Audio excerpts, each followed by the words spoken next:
The Lives of the Saints by Father Alban Butler. October 13th.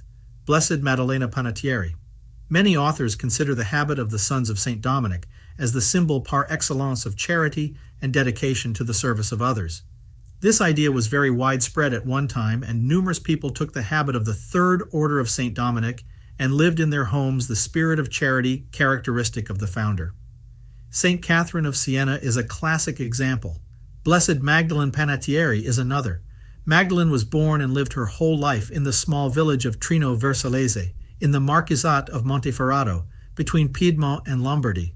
Before she was 20 years old, Magdalene took a vow of perpetual chastity and entered as a tertiary of St. Dominic in a confraternity of young women who devoted themselves to works of piety and charity. There is nothing picturesque about the life of Blessed Magdalene. Strange thing, Magdalene does not seem to have been a victim of any persecution and soon became an important personage in her town. The charity with which she devoted herself to the care of poor children, in whose favor she performed several miracles, facilitated her task of converting sinners. For the latter, she prayed and continually imposed new penances on herself, but she did not hesitate to reprimand them severely, especially usurers.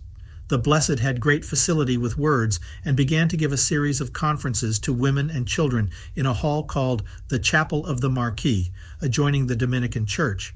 Soon, men and even priests and religious began to attend the conferences, and the superior of the Dominicans used to send the novices to listen to Magdalene's fervent exhortations. Thanks to the efforts of the Blessed, the Dominicans began to practice observance more strictly. In the year 1490, Blessed Sebastian Maggi went from Milan to Vercellese to ratify this reform movement. At that time, the Dominicans were involved in a lawsuit with one of the members of the Milan Council. The councillor abused his power so much that he was excommunicated by Rome. In the terrible confusion produced by that sentence, a young man publicly slapped Magdalene, who presented him with the other cheek, which only enraged the aggressor more.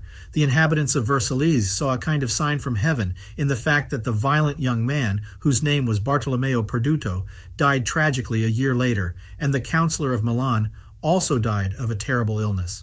The Blessed mourned these deaths sincerely. Magdalene reportedly prophesied the calamities and invasions that were to befall northern Italy in the 16th century.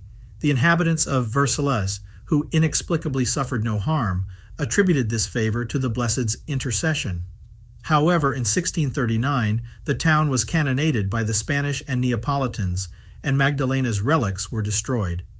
When Magdalene realized that the time of her death was approaching, she sent for all the tertiaries, who were joined by many others, and promised to pray for them in heaven, saying, "I could not be happy in heaven if you were not there." The Blessed peacefully surrendered her soul to God, while those present intoned Psalm 30. The inhabitants of Trino Vercellese had venerated Magdalene as a saint since before her death on October 13, 1503. Pope Leo XII confirmed the cult of the Blessed.